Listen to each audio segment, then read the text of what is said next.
Hello everyone, my name is Leonardo, and I want to present to you a practice that will help you to train your associative mind, or the associative processes the mind expresses, works with, and brings about in our daily lives. So what is the associative process? The associative process is very simple, and every human mind is working every day with and by association, or the associative processes in the mind. So what does that mean? It means the mind creates a connection with what we are confronted with our memory. Our associative process is basically like a search engine, and we get an impression, and our mind searches for what we have learned in the past, compares that with what it is confronted with, and then brings about possible decisions of behavior, or possible behavioral patterns. And if the behavioral patterns, or if the mind finds something that it sees as true, it will see to carry that out.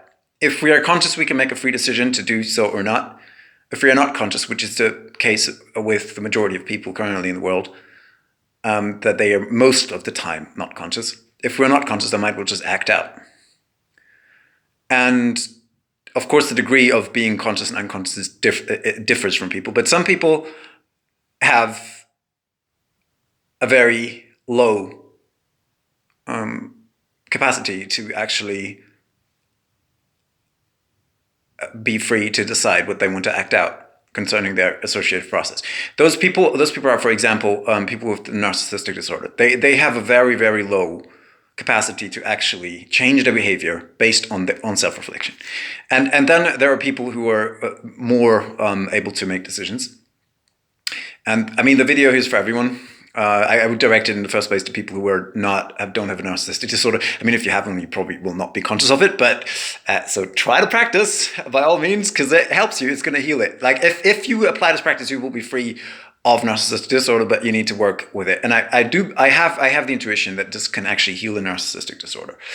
And this here, the heart can heal it. And the heart is where the associative process, where I locate it by feeling. But I'll just explain to you very quickly. Now, this is just a practice video. I'm practicing to explain this. But I'm just going to explain to you very quickly how this works. I'm even holding the smartphone, you might realize. And so I just say something like, let's start with something that is really helpful. Let's say true healing. Okay, so I say true healing. And if you have your eyes closed, and you have already trained your mind that you can become aware of become aware of your thoughts and your inner imagery and of the emotions, you will realize that this will bring about a reaction. So I can do this now. Just say true healing.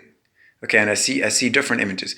Now I could say something like, how would true healing look like if it would occur now? Okay, so my mind gives me a certain imagery. It brings about a situation. Like my mind shows me a situation. If you don't have that same reaction, if your mind doesn't show you a situation, for me it was actually like a scene of somebody showing up and saying, "You need to do this or that," or something. Like their healing of this or that is so and so. So there was I saw a scene of an incident when I said, "How would it look like a situation of true healing now?" So my mind has understood what a situation is, which is not a given. Okay, everything can be by trauma be inhibited.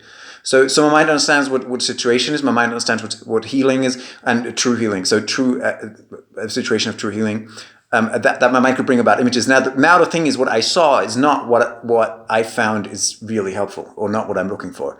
I saw a person that I don't 100% trust there at now. And the situation was as such that I would say, actually, there is true healing in it, but this is not the situation I'm looking for. And if that is the case with you, also, if you have situations inward coming up that you're not satisfied with, you can use that same process that I just used to basically modify your associative process. I mean, this probably sounds rather difficult because I've worked through this. many times, and I'm not a trained teacher, sorry about that, but the content is valid. So what I did is I was asking the question, how would a situation of true healing look like? And then I looked at the first answer, the first inner reaction my mind gives. I didn't do this. Like my person didn't do this. Like my conscious behavior, I was like, okay, what is a true healing? Okay, let's think about it. I need to like write it down. Okay, blah, blah. Like that's, and then reflect on it or like search for something. I was just looking at the inner reaction. And this is the associative, like this is an expression of what the mind associates with a word or with words. This can also go with imagery, and you can check that.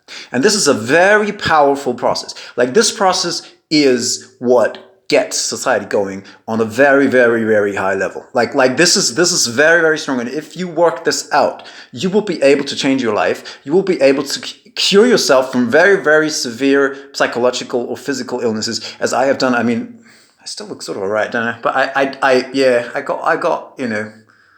got my share of injury. Even my face looks different, but it's I got healed. Like I got healed by this as well. And it's not the only thing that heals, but it's really powerful, and it is vital for humanity to actually use that. Like if we just lazy. And if we don't use this process, we're going to have a lot of trouble. Just the trouble we had so far, but with more advanced technology, which is bad for us if we can't use it well. And so far, I'm not saying technology is bad, not at all. Or like, please don't tell me that. But I was just saying, if we continue like this so far, I'm very convinced we'll have a lot of problems, and they're going to get a lot worse. And so we need to do something, and there is a way to heal that. And it's not only the associative process, but if we don't see through this, we're just going to be somebody else's puppet too much. There will be few exceptions, like some person living in a forest or something who can escape the general imagery in the world, the words, the suggestions, all of that. But most people, they will be just hypnotized. So we need this process. I underline this, and we can work with this. And we ask a question, for example. Look at the first inner reaction. This is the associative process. And what brings about a lot of suffering is if we are going about our lives unconscious, which is we do not know that we do something. We do not know that we're unconscious. This is what I mean. And in these moments, if we have a manipulated or damaged associative process, a traumatized associative mind, if you will.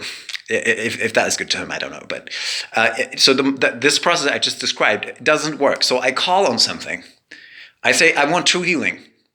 And then my mind searches for true healing. It's a very high ideal. So my mind, this will occur very often, or goodness, or love, or whatever it is. And my mind will search for this over and over, all the time. Because this is you need to ask yourself, what is the highest ideal you want? And usually it's health. Health is the central, in any society you need health. Without health, the society is gonna collapse. And what you also need is charity or love. So you need, which is also health. Ultimately, there's no difference. But in the end, we need to understand how we cooperate. If we can't cooperate in a society, it's also going to crash. And we are social beings, so we need this. Am I clear with this? We need to train this. So, and if there is a trauma, so there is the word, you can check this. Like you can just say, what if this would be a situation of true love? What would it look like? Close your eyes and see what comes up. And it takes some time. You need to maybe practice mindfulness. And the narcissistic people among you, they might just go, oh, I know that stuff. I checked my mind, like I'd seen it. No, you try to sit down for an hour quietly each day, and then you realize what your mind is doing. But this is also important. Like don't just check your mind. Like, oh yeah, I got it. Yeah, cool, seen it. Okay, and right on. So we go to save the world is usually no, that's not going to work. Sorry. So you need to practice to actually do nothing. You need to practice to not carry out your mind's requests, because your mind has been trained in a wrong way in many cases. Not everybody's mind, and at different degrees. And if this is the case, it's not a problem. It's the regular mindset. Most people have huge issues, and the people with the worst issues don't even know that they have the worst issues. That's usually like that. So yeah, sorry to say, but try this. Sit down, practice something like mindfulness meditation. Sit down, don't move. And observe your mind and train your mind and put your focus on your mental processes and observe your thinking, observe your emotions, see how they change. And this is the basis for the practice. This is the basis for the practice of call it conscious association. Okay, and I recommend this, and I'm very convinced about this because it actually isn't necessary to promote this. But anyway, this is the first video. It might be good or not. I don't care. The content is in there. It's going to be uploaded, and therefore I'm happy about it. And the great glory of teaching, I might just become endowed with, but the great powers to teach. But you got the content. And that's important. So I'll make more videos. I'll listen to this and see how I can explain it better. And give me feedback if you want to. And tell me what you think about it. Give me a lot of compliments if you want to. And constructive criticism is welcome. Yeah, just be friendly. And please. And I ask for forgiveness for any mistakes in there. Yeah, in essence, I do think it was okay. Goodbye.